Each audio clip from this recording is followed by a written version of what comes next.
Chaque année au Cameroun, les banques commerciales gagnent frauduleusement près de 1 milliard de francs CFA simplement parce que tu ne fais pas attention aux détails. Dans cette vidéo, je te présente le procédé peu flatteur utilisé par les banques commerciales au Cameroun et en Afrique en général pour gratter le maximum d'argent de ta poche, bien évidemment pour se faire un bénéfice injustifié selon moi. Générique. Salut à toi et bienvenue sur la page DKP B-Learning. Je suis Paul Danmo Kinfac et sur cette page nous parlons de techniques de gestion, de stratégie et de création de valeur car nous sommes convaincus d'une chose, c'est que chaque Africain a une carte à jouer pour l'industrialisation du continent. Alors si cette thématique te parle, tu as deux choses à faire. La première, abonne-toi à la page et active la cloche de notification et la deuxième, partage le contenu mais il y a une seule condition, que ce contenu t'ait réellement apporté de la valeur. D'une manière générale, cette vidéo s'adresse à toute personne ayant un compte bancaire. Alors, si tu as 5 ans, si tu as 10 ans, si tu as 40 ans ou alors tu as 100 ans, mais que tu as un compte bancaire, cette vidéo est faite pour toi. Ou alors, si tu n'as pas de compte bancaire et que tu connais quelqu'un qui a un compte bancaire, eh ben, vois quand même cette vidéo ou alors partage cette vidéo avec cette personne-là. Bref, vois la vidéo jusqu'à la fin parce que c'est une arnaque qui me fait mal à raconter, d'autant plus que 90% des Africains ne sont même pas au courant qu'ils sont simplement des pigeons qui passent leur temps à donner de l'argent à la banque sans s'en rendre compte. Tout d'abord, c'est quoi une banque? De manière générale, en Afrique, on distingue dans le système financier deux catégories d'établissements financiers. On a d'une part les banques commerciales et d'autre part les établissements de microfinance. Pour essayer de faire une explication suffisamment simple, terre à terre pour tout le monde, lorsqu'on parle de banque commerciale, c'est un peu plus pour les personnes comme Tampulo, Aliko Dangote. Et lorsqu'on parle d'établissement de microfinance, c'est un peu comme pour le cordonnier du quartier, vous voyez. Bon, avec tout le respect que j'ai pour ces métiers-là. Vous aurez compris, lorsqu'on parle de banque commerciale, c'est pour des personnes qui sont déjà acceptées par le système financier, dont généralement les fonctionnaires, les chefs d'entreprise, bref, des personnes ayant quand même une capacité financière importante. Or, lorsqu'on parle d'établissement de microfinance, c'est pour des personnes ayant de faibles besoins financiers. Lors d'un stage que j'avais eu à effectuer dans le cadre d'une microfinance, le directeur général avait expliqué un jour en disant que lorsqu'on parle de banque, c'est pour des personnes qui ont des problèmes de 10 millions, 50 millions, 70 millions, etc. Mais lorsqu'on parle de microfinance, c'est pour des personnes qui ont de micro-problèmes. Des personnes qui ont besoin de 300 000 pour lancer une activité, 1 million maximum pour lancer une activité. Vous comprenez donc le gap qu'il y a. Et donc, lorsqu'on parle de banque, beaucoup de personnes regardent ça comme étant un privilège. Beaucoup de fonctionnaires, lorsqu'ils arrivent dans une banque, voient ça comme étant un privilège d'avoir été accepté par la banque. Et du coup, même quand ils ne comprennent pas le système, ils s'empressent simplement à faire comme les autres. Dans cette vidéo, je vais t'expliquer pourquoi le simple fait pour toi de toucher ton argent rapidement te fait perdre beaucoup d'argent. Je peux passer plusieurs heures à te parler de la banque ou alors de la microfinance, mais ce n'est pas vraiment le thème du problème. Et vous le savez déjà, sur cette chaîne, nous allons droit au but. Quelle est cette arnaque dont je parle? Cette arnaque qui est assumée par les banques, malgré le fait que ces dernières ne communiquent pas régulièrement sur cette arnaque. Cette arnaque, c'est simplement la différence qu'il y a entre la date d'opération et la date de valeur. L'explication est suffisamment technique. Mais étant donné que je ne veux perdre personne, on va aller terre à terre.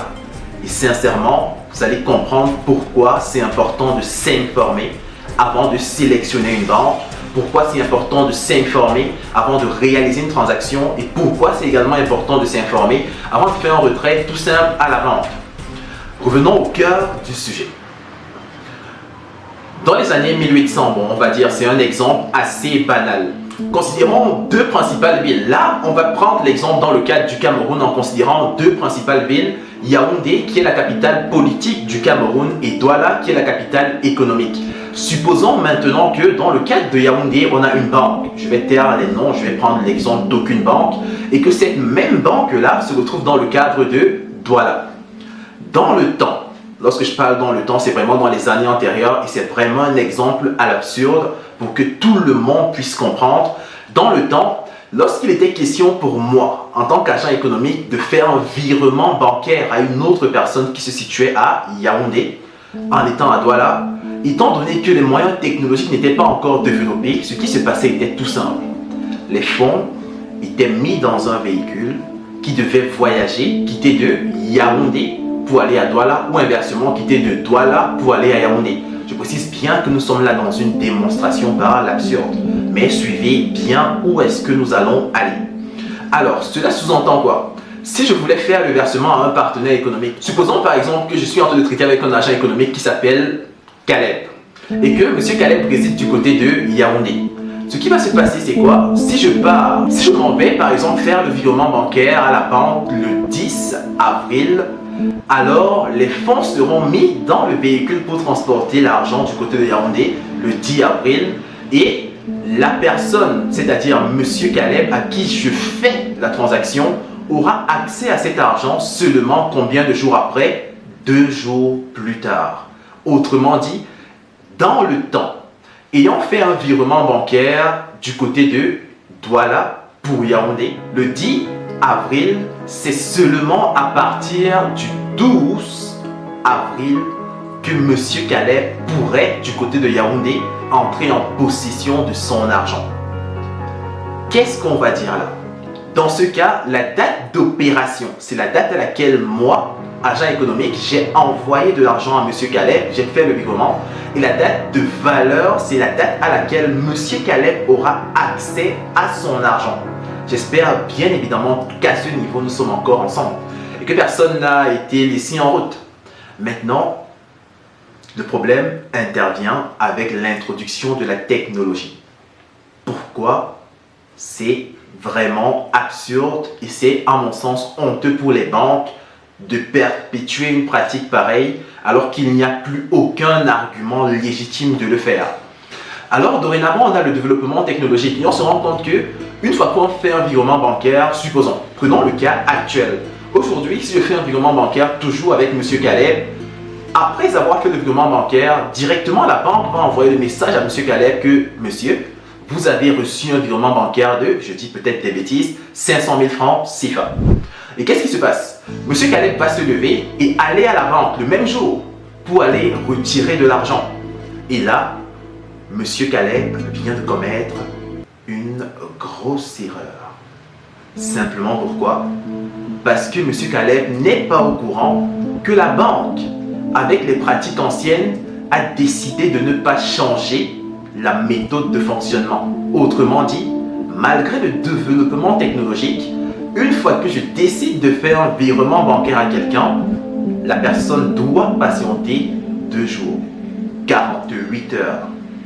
Si j'envoie de l'argent à M. Caleb le 10 avril, même dans les temps actuels, avec le développement technologique dans lequel l'argent est directement transféré de manière virtuelle, M. Caleb n'a pas le droit de toucher cet argent le même jour. M. Caleb doit patienter 2 jours. On parle des 48 heures de banque. Les 48 heures qui séparent la date d'opération à la date de retrait, la date à laquelle il peut retirer de l'argent sans avoir de soucis. Vous allez me dire, en réalité, c'est quoi le problème? Vraiment, vous êtes très jeune si vous posez cette question.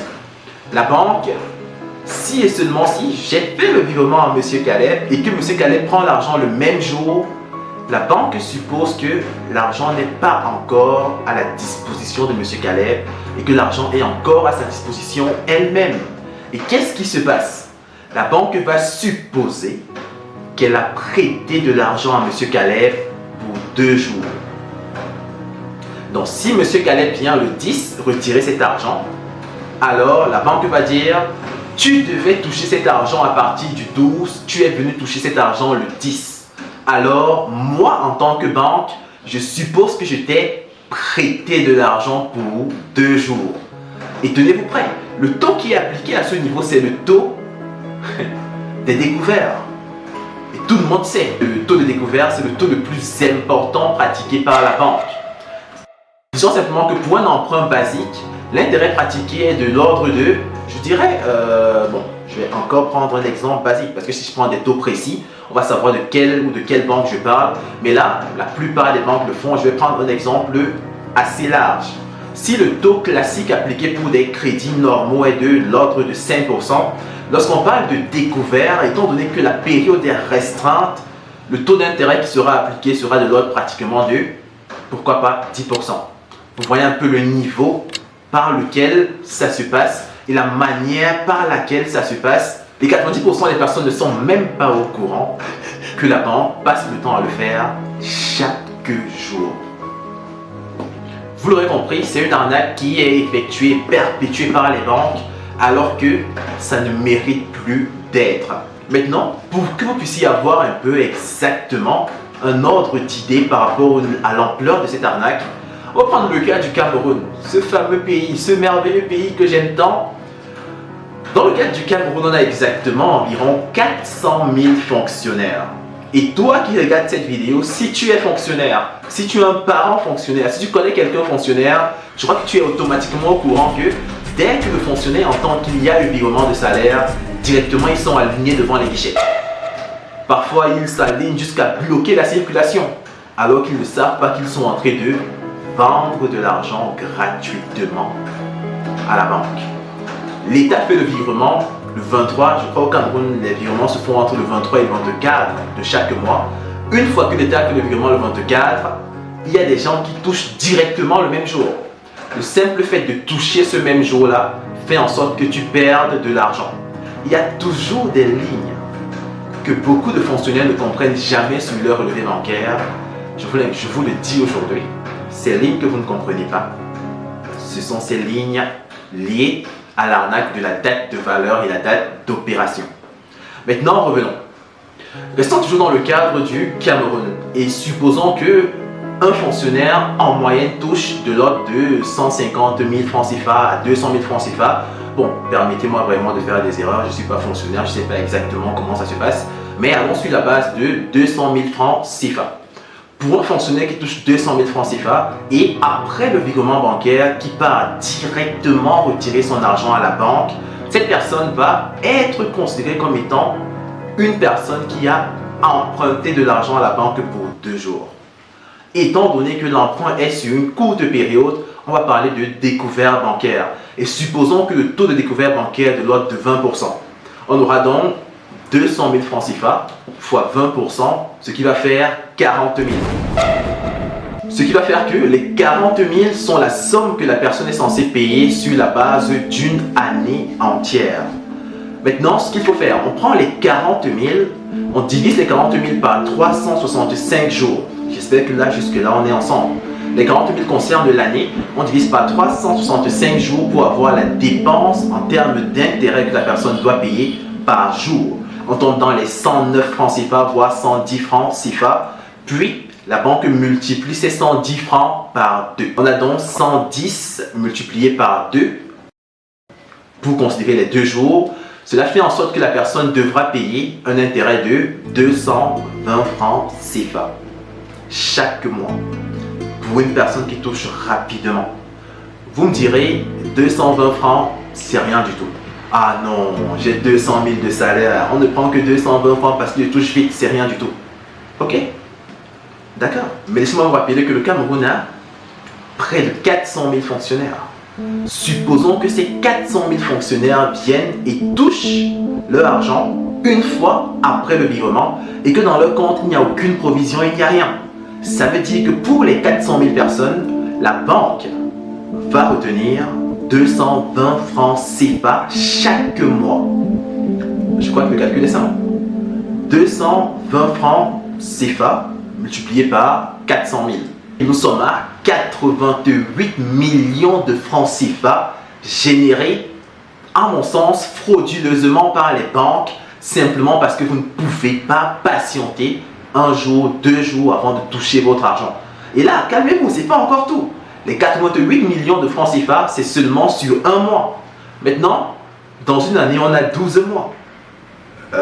Vous voyez la vie en fait. On se rend bel et bien compte que ça fait environ 1 milliard 56 millions générés frauduleusement par les banques simplement parce qu'une manière de fonctionner qui était existante avant et justifiée par les circonstances est encore perpétuée aujourd'hui, alors que cela ne devait tout simplement plus être le cas. Vous l'aurez compris, c'est une arnaque qui donne aux banques, toutes les banques confondues, et là nous sommes dans le cas du Cameroun seulement, plus de 1 milliard de francs CFA. Sachant que ces mêmes banques-là ont des représentations dans d'autres pays, dans d'autres sous-régions, ainsi de suite, vous comprenez que seule cette arnaque peut permettre à des banques de payer leur personnel sur toute une année. Faites attention.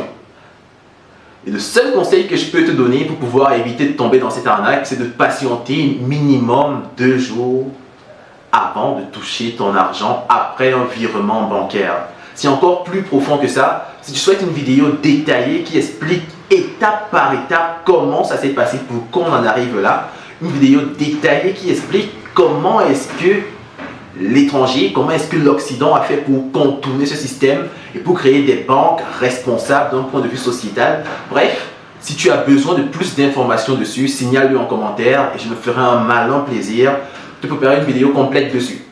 Dis-moi en commentaire si et seulement si tu es déjà tombé dans cette arnaque. Dis-moi en commentaire si et seulement si sur tes relevés bancaires, tu as des petites sommes de ce genre que tu ne réussis pas à expliquer. Dis-moi si et seulement si cette vidéo t'a aidé. Globalement, c'est tout ce que j'avais prévu pour toi. Et surtout, ne l'oublie jamais, c'est parce qu'on a cru qu'on a commencé. C'est parce qu'on a commencé qu'on pourra devenir quelque chose. Believe, begin, become. À la prochaine vidéo.